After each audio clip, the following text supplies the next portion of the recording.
as a professional editor, here's how to create the best low shutter effect inside of Premiere Pro. And make sure to stick to the end because I'm gonna give away a free sample preset of this effect. Let's go.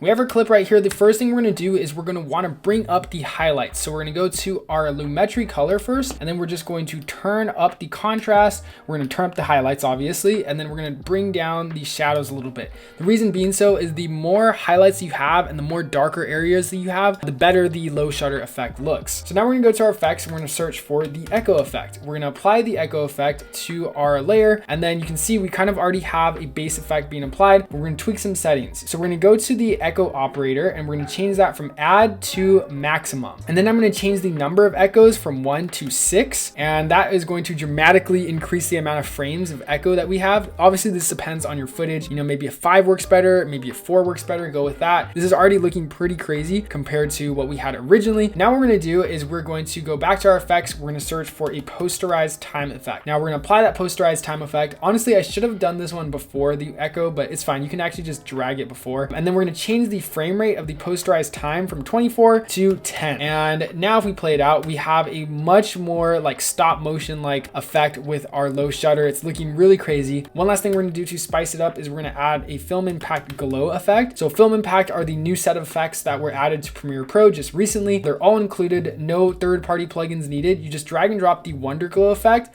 and we're going to go down to where it says size, and we're going to increase the size by a bit, maybe to like 115.